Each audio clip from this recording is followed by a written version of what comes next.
Entrepreneur दागदार नहीं चुनेंगे। दाग लग गया तो या तो आप सुसाइड कर लीजिए या ताना मारते हुए आपको हम शहर छुड़ा देंगे।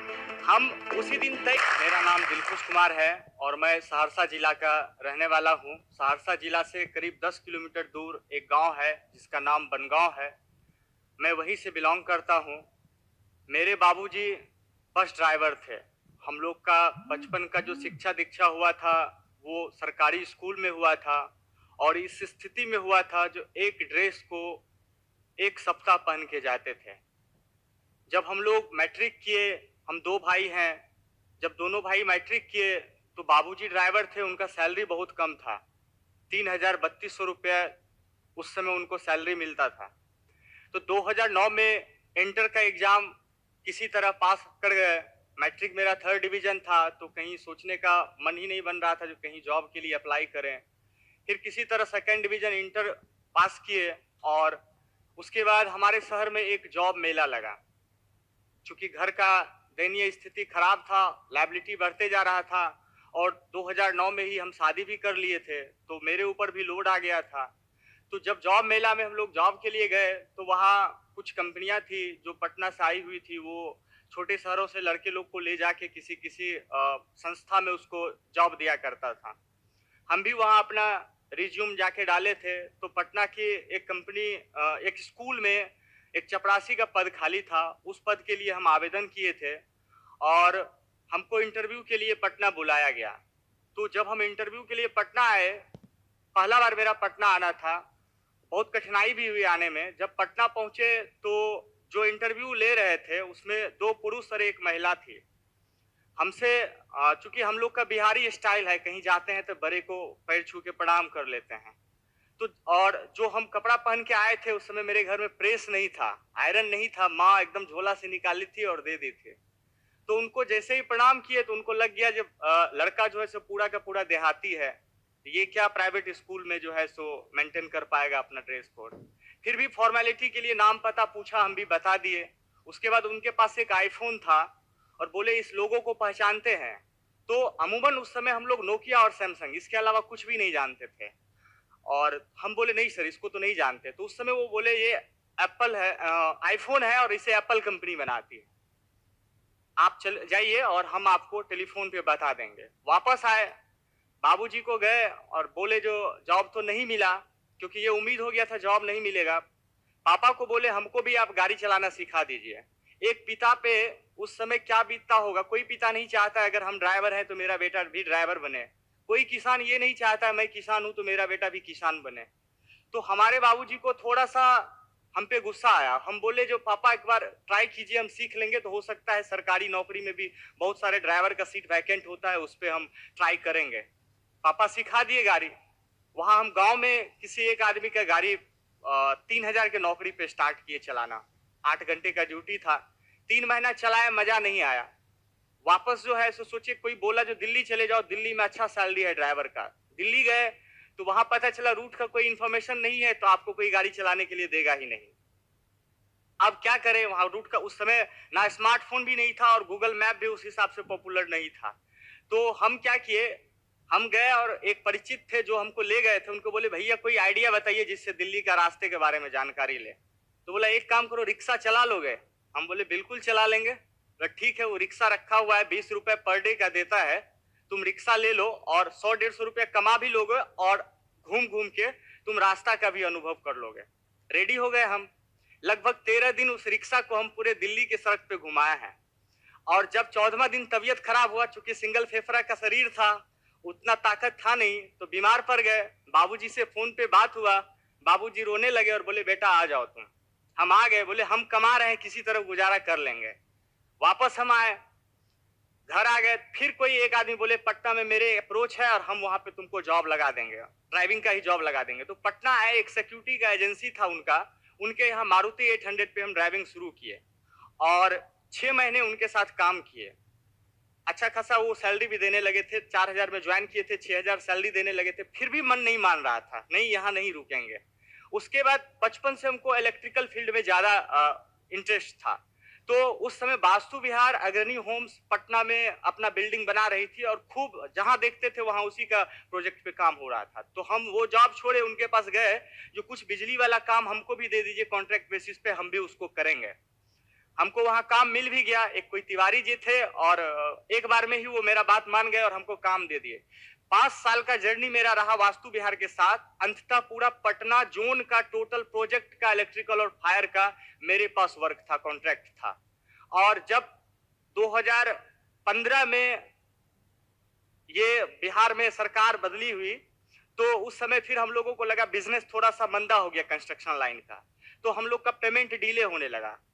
उस समय उसी समय 1 साल पहले हम एक कार खरीद लिए थे, क्योंकि अच्छी खासी कमाई होने लगी थी। तो पहला शौक तो यही होता है एक ड्राइवर का बेटा का, जो एक गाड़ी हो जाए अपने पास घूमने के लिए, क्योंकि बचपन से यही सोचते थे एक गाड़ी का मालिक बने। काश मेरे पापा भी गाड़ी मालिक होते, ड्राइवर नहीं होते।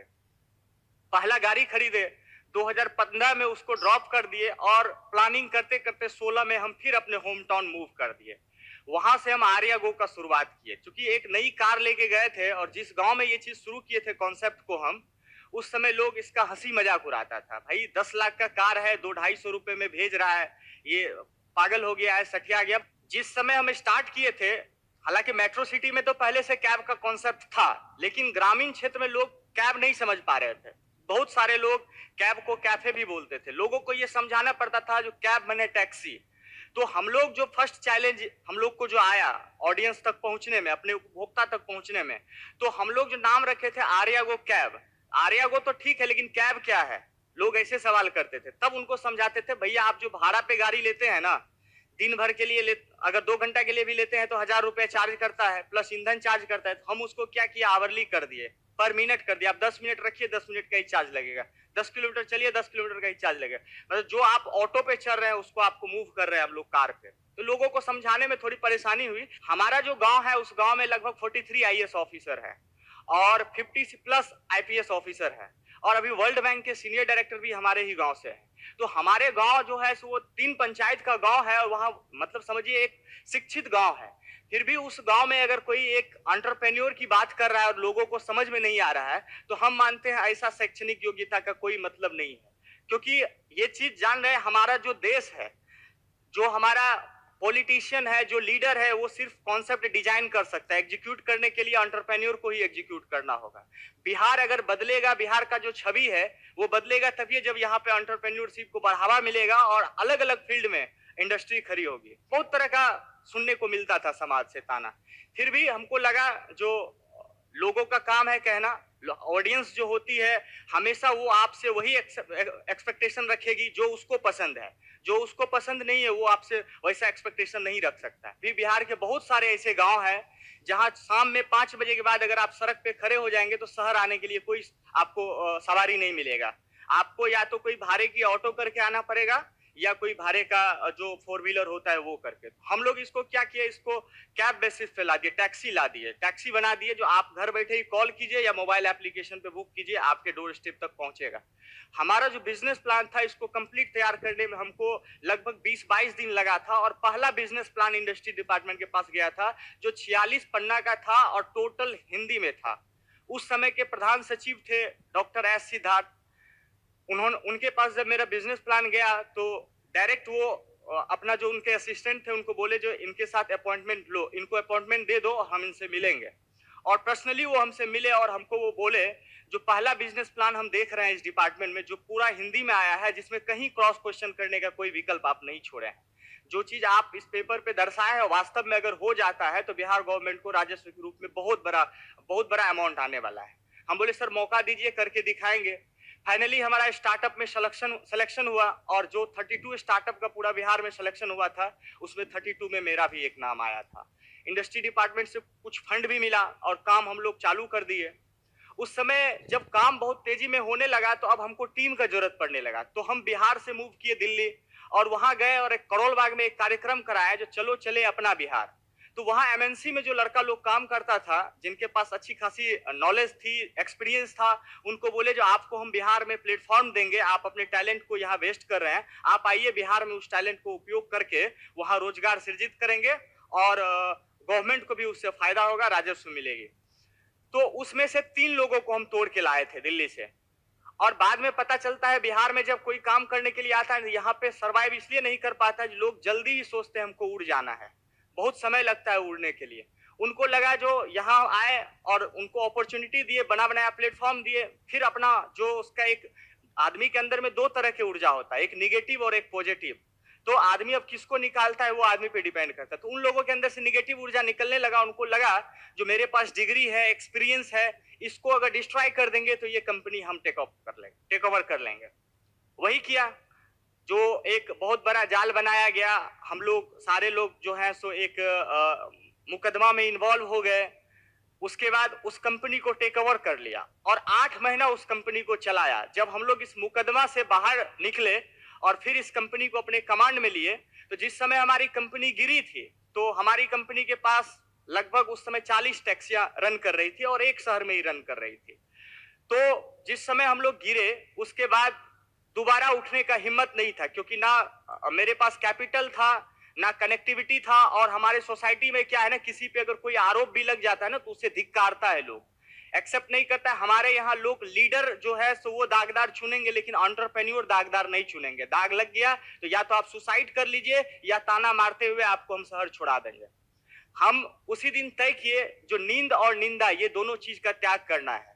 तो जो हम सोते थे उस सोना को हम त्याग दिए, मात्र 2 घंटा सोते थे। और जो निंदा था, जो लोगों से मेरे कानों तक पहुंचता था, उसका भी हम त्याग कर चुके थे। 2019 में फिर से इस कंपनी को खड़ा किए और आज के डेट में 550 टैक्सी के साथ 700 एम्प्लॉयमेंट का हम कंपनी बनाए हैं। 8 जिला में सर्विस दे रहे हैं। 11.6 करोड़ की हमारी टर्नओवर है। और आने वाले समय में हम बिहार का पहला सर्विस इंडस्ट्री बनाने जा रहे हैं, जो पूरे इंडिया को लीड करेंगे हम लोग। अभी तक बिहार में कोई सर्विस इंडस्ट्री नहीं है जो बिहार से निकल के इंडिया में गया है, लेकिन हम लोग नेक्स्ट मंथ बिहार से बाहर निकल के उत्तराखंड में भी पैर पसारने जा रहे हैं, झारखंड में भी पैर पसारने जा रहे हैं। तो यंगस्टर को हम लास्ट एक ही शब्द बोलेंगे, जो आपके अंदर जो क्रोध है, क्रोध सबको आता है। अगर हमको भी उस समय बहुत क्रोध आया था जब मेरे साथ षड्यंत्र चला था, लेकिन हम क्रोध का जवाब जो है, प्रतिक्रिया उसको गाली देकर, लठ से मारकर या उसके साथ लड़ के नहीं दिए। हम क्रोध को संकल्प में परिवर्तित किए और उसी संकल्प का नतीजा है जो आज इस कंपनी को हम खड़ा कर पाए। जब हम जीरो से, मतलब एक बार नहीं 2 बार खड़ा हुए हैं। कोई एक बार अगर कहते हैं, कोई बहाना बना देता है मेरे पास कुछ भी नहीं है, हम कैसे करें। तो मेरे पास भी कुछ भी नहीं था, एक बार नहीं 2 बार कुछ भी नहीं था। एक बार जो कुछ भी बनाए थे वो खत्म हो गया था। दोबारा गैप मिल गया 1 साल का, और 1 साल के गैप में सब कुछ खत्म हो चुका था। दोबारा जो खड़ा किए वो शून्य से खड़ा किए थे। मैं कर सकता हूं तो सब कर सकता है। बस यही है, दृढ़ संकल्प और पागलपंती।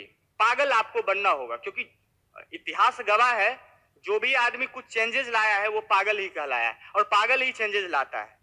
तो आपको पागल बनना होगा। आपका जो कॉन्सेप्ट है, आपका जो उद्देश्य है, आप जैसे हम लोग का क्या था, अमूमन अगर कहीं काम खोजने के लिए जाते हैं तो सैलरी के लिए काम खोजने के लिए जाते हैं, कमाने के लिए, पैसा आएगा। लेकिन हमारे लिए क्या हुआ ना, आर्यागो को हम अपने पैसा का जरिया नहीं बनाए, कमाने का जरिया नहीं बनाए, इसको हम अपना जीने का उद्देश्य बना लिए और संकल्प ले लिए, जो सांस उसी दिन बंद करेंगे जिस दिन इसको